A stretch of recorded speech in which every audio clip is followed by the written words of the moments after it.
But inside it was a chart from the United States, and I think this is most fascinating. If you'll look at this very carefully, this is from a jewelry store in New York City. Now, it's Kirschenbaum and Son Wholesaler Jewelries on 78 Canal Street, New York to New York.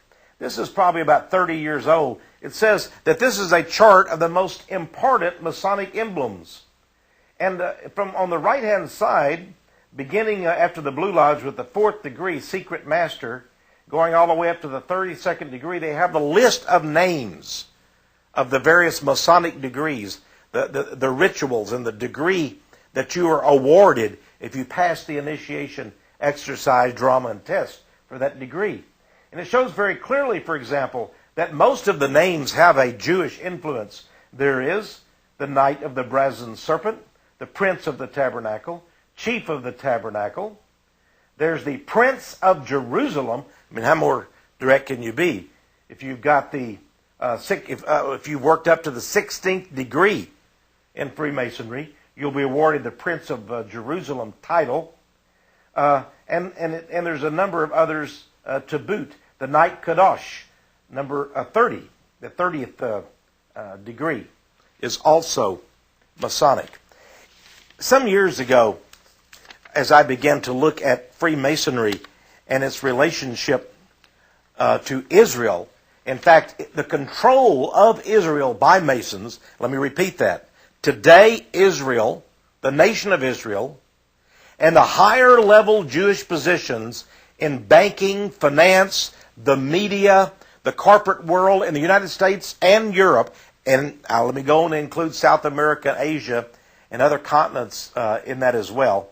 The higher level positions are all held by Masons, Freemasons. So the Masonic Lodge and Judaism or Jewry are deeply connected. Now, in a magazine called Inside Israel, the August 1996 edition, now this is an Israeli source, a Jewish source, it gave this fact, and by the way, this was also reported in Mahariv, the daily newspaper in Tel Aviv, and by other Jewish sources in the nation of Israel. Let me just read a little bit to you here. It says, on May 3rd, 1996, Tel Aviv police raided an apartment, joined by reporters from the state-run television news program and the daily newspaper Devar Rishon. They found a bizarre scene. The walls were covered in Latin script. Skulls and bones graced the shelves. Swords were crossed and mounted around an altar. 5 doors led to secret passageways with red blinking intruder warning lights. The news report the next day announced, quote, the apartments were used for ceremonies by the Freemasons, an organization whose membership, and we're talking about Israeli membership, Jewish membership, whose membership boasts cabinet ministers and high-ranking army officers. Fascinating. Goes on to say that in spring of 1994, 2 other Israeli publications, Yediat Aronot and the Shishi, published long articles about Freemasonry in Israeli society. Both newspaper reports agreed that Prime Minister, that is the late Prime Minister, Yitzhak Rabin, had been a Mason since the 1960s, and that in 1976, Rabin presided over a large Masonic convention in Jerusalem. Benjamin Netanyahu, the Prime Minister, was also said to be a Mason.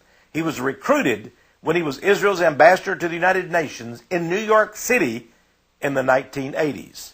Both newspapers observed that King Hussein, now he's a Muslim, isn't he? Yes, he is. He's an Arab.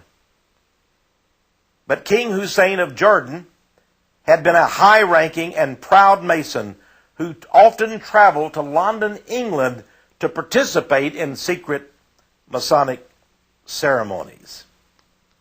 Quite fascinating, isn't it? And he goes on to talk about the Masons.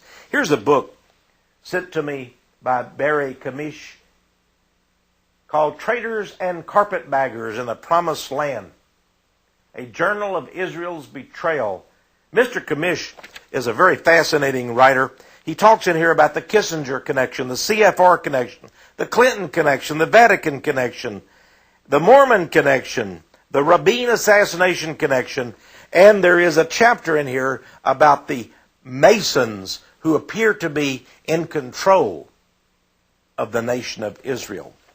Then we go on a little further to document the influence of Freemasonry in Israel.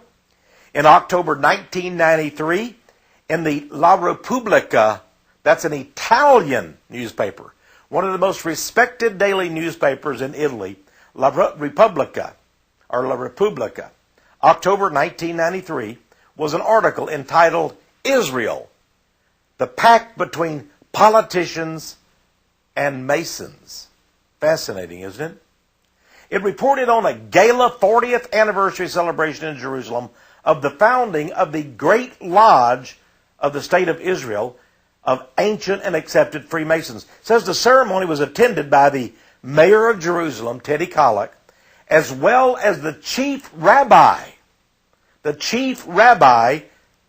Israel Meir Lau. The chief rabbi of Israel, Meir Lau. Now, here's what the mayor of Jerusalem now, told the gathering of Masons. He said, quote, "You do a great honor to Jerusalem. This is natural," said Mayor Kollek, "considering that King Solomon was the great builder of the temple, which is at the roots of the Masonic idea, and that his workmen were the first Masons." Well, the rabbi now, for his own part, when he got up to speak to this big gala meeting of Masons, Jews came from all over the world to it, Rabbi Lau, now remember he's the chief Jewish rabbi for the whole nation of Israel, he stated this, he said, quote, "The principles of Freemasonry are all contained in the book of books of the Jewish people." It was noted that there were 4,000 Israeli Freemasons, and they were divided into 76 different lodges. I went on the internet and researched this subject. I found, for example, that there is even in Jerusalem a Grand Lodge of Jerusalem. Now, this is also fascinating because I went back and I did a lot of research into all of my Masonic references. Here, for example, is volume 2 of the Encyclopedia of Freemasonry.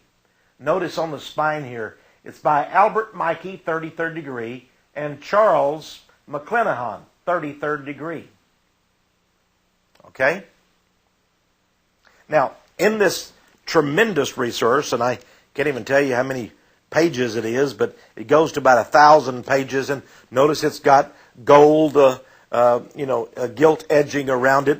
But I found some very interesting information. For example, on page 753, there is a very interesting illustration, piece of artwork of the Masonic Lodge of Jerusalem. They use the name Palestine because, of course, before Israel was founded in the 1947-48 era by the United Nations, that area of the world, Israel, was called, in fact, Palestine. And now today, of course, Palestine, we think of the Palestinian region that's controlled by Yasser Arafat and the PLO. But in fact, that was called Palestine. And this particular piece of art says, this is called the Foundation of the Royal Order of the Freemasons in Palestine. And it's dated AM 4037. Now, AM 4037, you see, the Masons have a different, they refuse to accept the chronological system that goes all the way, the AD that we use, because AD means Anno Domini, or after Christ. So they use their own system, the year of light. This means that this picture of this lodge of the Freemasons in the country of Palestine can be dated back